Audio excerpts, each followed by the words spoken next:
All right, hello everyone, welcome back to the channel. This is going to be part 2 of the video series on the HP 3585B repair.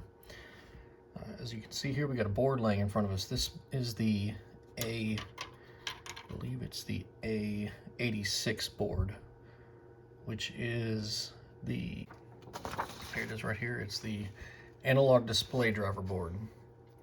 And I'm going to explain to you how I got to this board here in my troubleshooting. I'm not gonna walk through the actual tests. I'll walk through with you with the service manual, basically the troubleshooting flowchart, tell you how I got to this point. I'm not going to reperform the tests on the spectrum analyzer. There really wasn't anything interesting there to see, but anyway, so this A86 board, which is the analog display driver board, and we'll look at that here in a minute. I'm gonna set it off to the side. All right, so we'll begin with the troubleshooting flowchart here, and this is for the display test pattern. It's one of the earlier flowcharts in the troubleshooting manual, and so I'll walk through the flow path. So start, we get to the first decision here. Are the CRT alphanumerics present? That's a no. We have nothing on the screen but a dot. I placed the A85J3 in the test position. There's a little jumper on the A85 boards up at the top. You just move it to the test position, and it's supposed to display a pattern similar to this display right here. What this is, it looks like a line, but it's actually a series of dots. I think it's 50 dots that go across the screen, and it says on here the vertical position. It may not be in the center, it may be somewhere else, but you're supposed to have a pattern of 50 dots across the screen. And what happened was when I put the A85J3 plug in the test position, I didn't get the display, still had the dot, but instead of, if you remember from the previous video, the dot was up here in the top corner. It would blink. When I put the test jumper in the test position, the dot stopped blinking. So it just had a solid dot at that point. But no row of dots like this. It's we're not getting any X or Y deflection on the screen. So what we would have seen before with the blinking dot would have been, I suppose, maybe the refresh rate of, or the display refreshing. If you can imagine, you know, with an XY display, the beam traces across the screen, and it produces an image that's left in the phosphor on the back of the screen, and that image is persistent because of the rate of the beam traveling across the screen, and it travels at a fast enough rate where it produces a full image on the screen due to persistence of the phosphor on the screen. But since there's no deflection, the beam just sits there and blinks, and it looks like it blinks, but actually what it's doing is it's blinking out the patterns that it would be putting on the screen. But anyway, so, I digress here a little bit, but so when we put the jumper in test position, it stopped blinking, and it produced just a solid dot, I guess, in the top corner there. So we did get some response. Didn't get the correct response, but we got some response from the system when we did that. All right, so we say no to this decision block here, and we go to service group D. So we get down to service group D, which the service group D is right here. This is service group D, and this one in particular is D3 for the analog display driver. But the service group D is the display, and we're on this is the main display troubleshooting tree. So we start here. We place 85J3 in the test position. That was the jumper that we used earlier, the 85J3 jumper, place it back in the test, and we look for a display, shows a horizontal line of 50 dots, vertical position is random. And again, it's similar to the pattern shown here. And again, that was a no. So we'll go over here to, we disconnect the Z cable from the from A85 and apply 5 volts to the hot terminal of that cable. Now, it's a little bit misleading here, what it tells you to do. And the first time I did this wrong. But what you do is, there is the Z cable, and there's actually 2 Z cables here. There's a display output Z, which you remember from the previous video we talked about. There's 3 B and C outputs on the rear of the unit. There's an X, Y, and Z output, and that's what this is right here. Display output Z. This goes directly to the rear B and C connector. So as you can imagine, if you and it tells you to apply 5 volts, because it's a TTL signal is what it's looking for here. You apply 5 volts to a B and C cable going to a B and C connector, it's not going to do anything. But what they actually want you to do is they want you to apply the 5 volts to this Z, it's ZON or ZDN, one of this cable right here. This is the Z input to the A68 board. So what you're doing is you're applying a 5 volts to the hot terminal of that cable. So these are both cables, but you want the cable on the J1, not and it doesn't tell you which plug here. It just says the Z cable, which is this one here. So you apply a 5 volt TTL to this cable, and this goes over to, anyway, this is the XYZ board, which is the next board down from the analog driver board. But anyway, and the reason I'm pulling this out is you get this cable, this Z input cable, which is this cable here, as the Z input, and you can see it's just a TTL signal, and that goes over to the intensity amp here. And if you know from CRT displays, the X and the Y correspond to the horizontal and the vertical deflection of the beam, and the Z axis is the intensity, so it will modulate the intensity of the display, and that's where this goes here. So it goes to the Z cable. Sort of lay these, and they're not very good here, but the Z cable comes in and goes over to the intensity preamp and then the intensity amp. And what it is looking for, let me get this flowchart back out. It's looking for, basically what it's looking for is to see if the Z input is causing the retrace of the display to be blanked. It's basically causing the display to be blanked, and that's what it's looking for. And if the display is being blanked because of a fault, then you wouldn't get any display on the CRT. The CRT will be blanked. So you apply a 5 volt to that terminal, and I imagine, I didn't trace it out, but I imagine that's supposed to unblank the Z axis, and that would enable the dots to display on the CRT. Well, applied the 5 volts to the Z trace, and it didn't, or to the Z input, and it did not give us the dots. It still just showed the dot on the same dot that we always had. So the display shows a line of dots now. That's a no. We still had the same display that we had before. We come down to our next decision right here, and this has us place A85J3 in the normal position, and we press the blue 6, which the 6 is just the test function. It's a shift. A shift is the blue, and then the 6 tells the instrument we're going to a test function, and then as you put in 12, which is test 12 instrument preset, and then it activates self-test number 12. And that is supposed to give us a display that resembles figure 11D2, which I'll grab that now.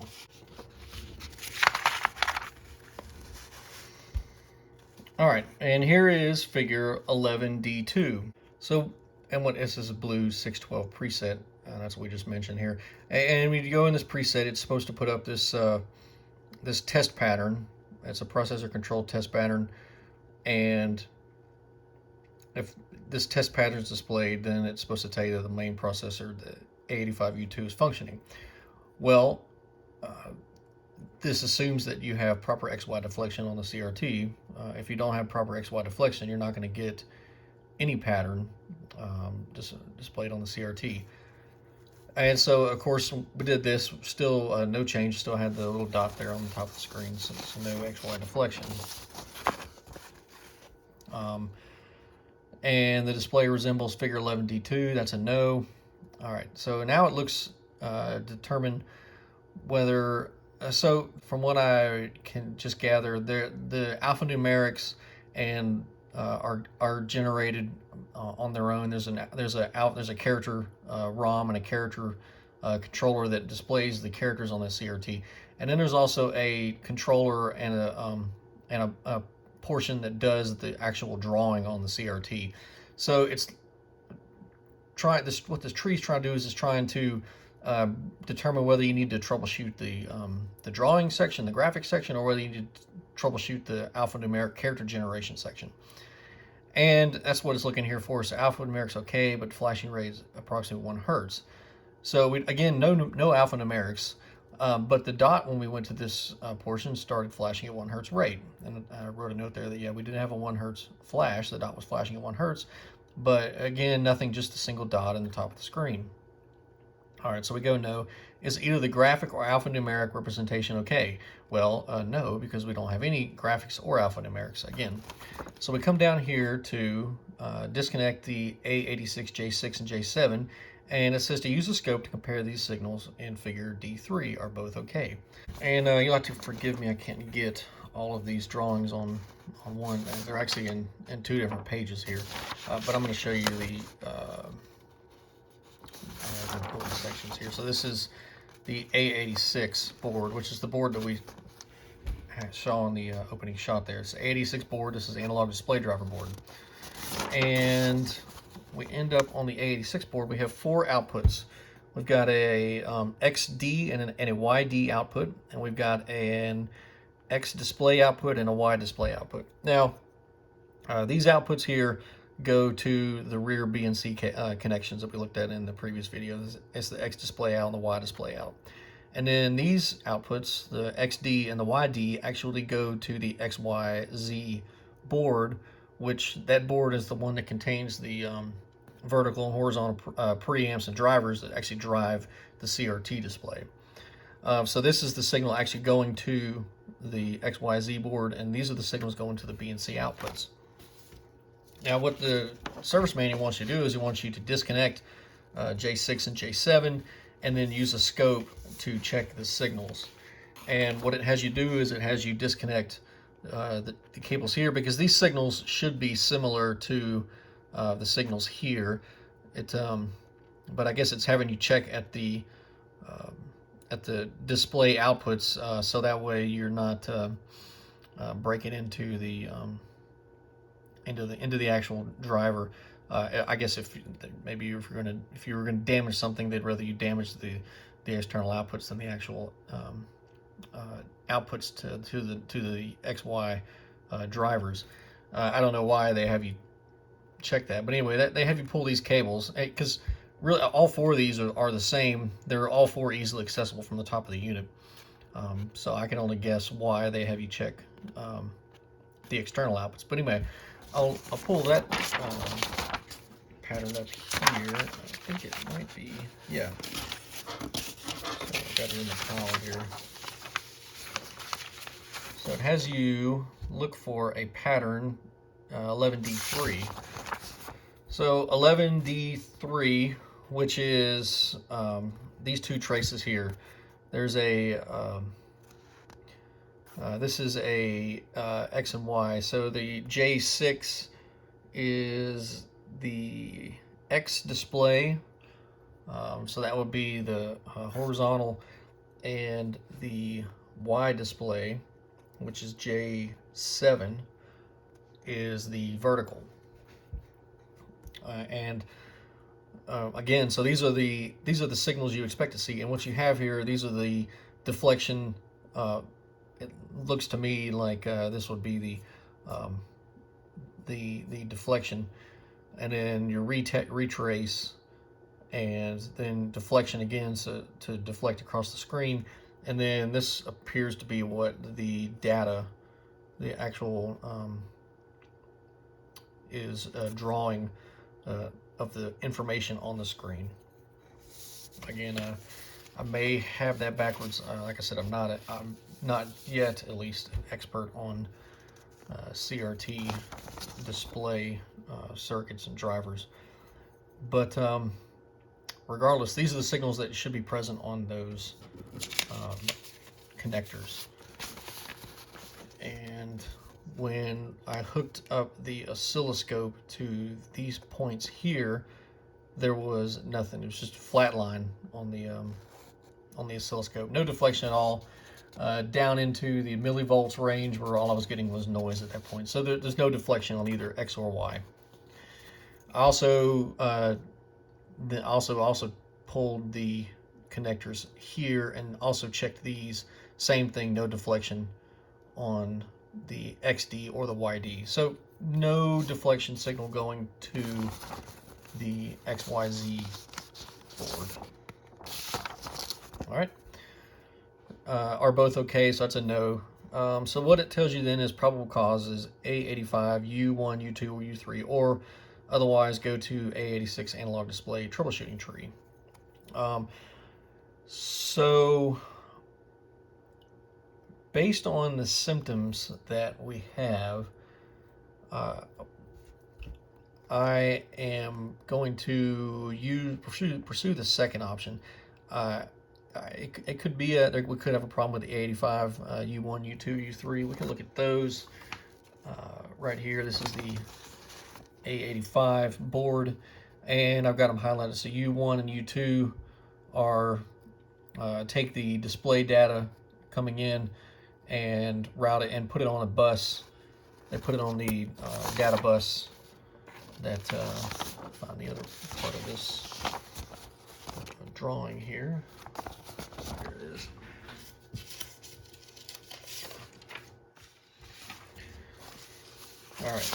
All right, they put it on the data bus and send it out to the analog display driver here. And then there's also the U3, which is the display controller. And these are just common, it's a 74 LS 273s. Off the top of my head, it looks like some sort of data latch, or could be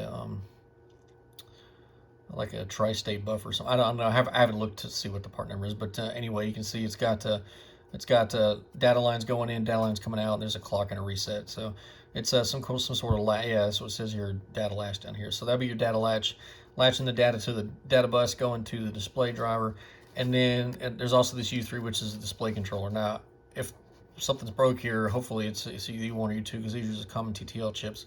This display driver is most likely a HP proprietary part, so that may be hard to come by if that's the problem. But I'm hopeful now, at least, that the problem is the analog board, the I've got the boards mixed up, the analog display driver, the A86 board, and I'll show you why I'm hopeful that's the cause.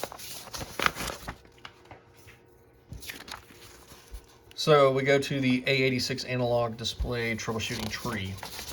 Now, I don't have the analog display troubleshooting tree because the first thing I did when I got to the A86 board was power the unit off and to pull the board out, because obviously I'm going to check and see.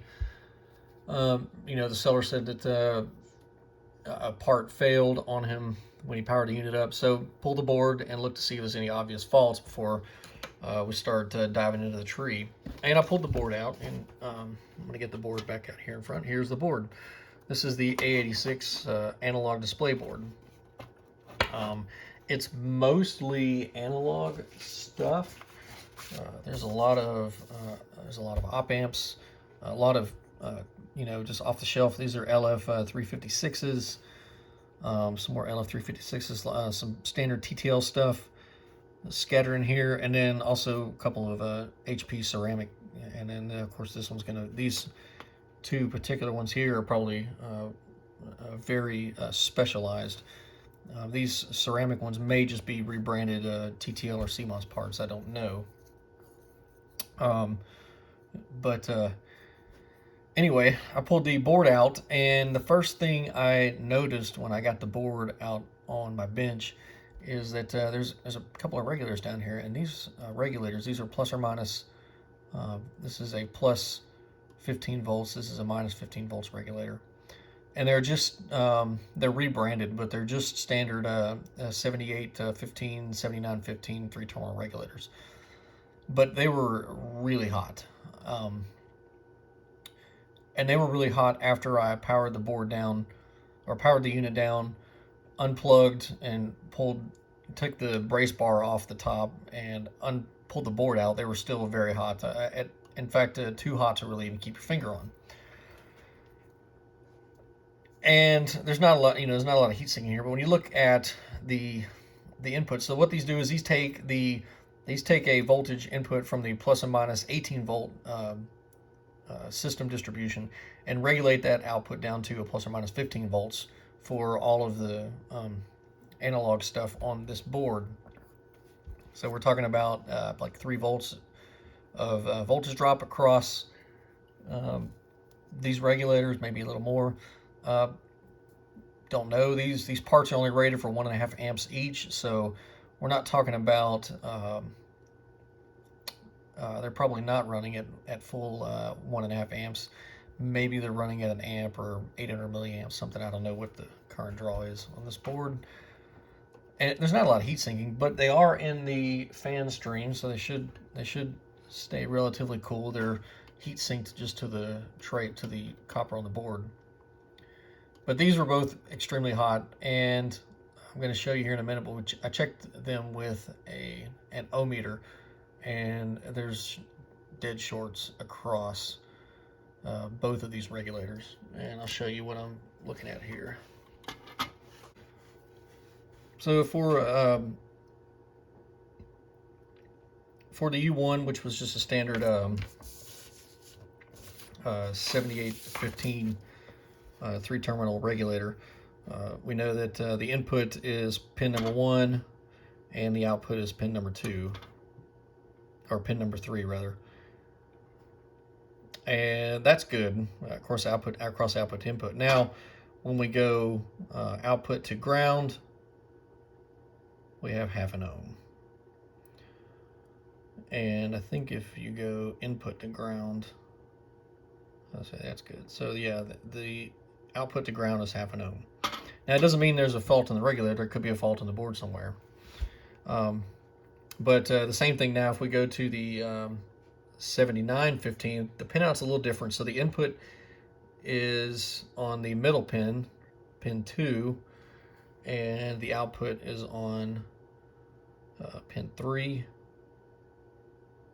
So that one's good. But the ground is on this pin here. Now when we go output to ground, it's 0.5 ohm again. So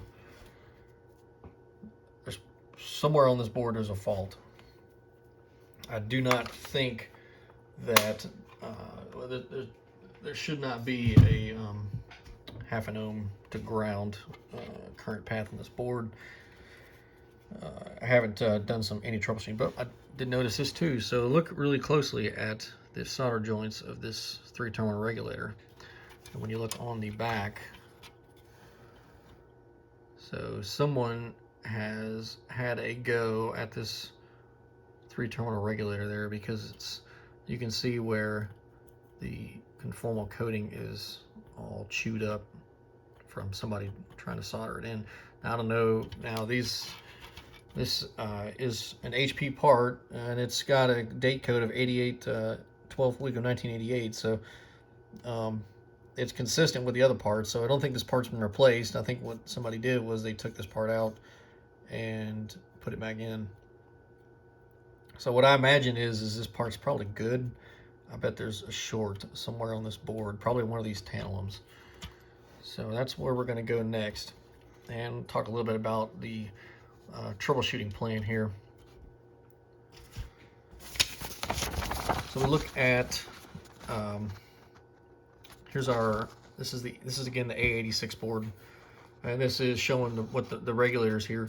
So what I think I'm going to do is I'm going to probably lift, because the best way, if we have a fault somewhere on this board, we'll do we'll have to do some fault isolation, and I think the way we're going to do that is I'm going to lift one of the leads of these inductors here to isolate, see if we can isolate the ground to one side or the other side to determine whether it's a voltage regulator or whether it's somewhere down on the board. And once we figure out which direction to go, then we can start checking the components one by one and suspecting that it's probably one of these caps, if not the voltage regulators. All right, and we are back with some results from the fault isolation. As you can see here, we've got a couple of these tantalum caps lifted up, and I just went with the strategy I had before. Started lifted with the inductors. First thing that would break the circuit and allow me to check the regulators. Now I did not expect the regulators to be faulty, because these three-terminal regulators are pretty robust, and they have overcurrent protection built in. They have thermal shutdown protection built in. So if they overheat, they're just going to shut down and stop conducting, or they're going to minimize. They're going to limit the amount of current that's allowed to be output from them, and that's essentially going to drop the output voltage down to nothing. So I expected these to probably be okay, and at least from a resistance check standpoint, there weren't any issues. These are not shorted across the terminals.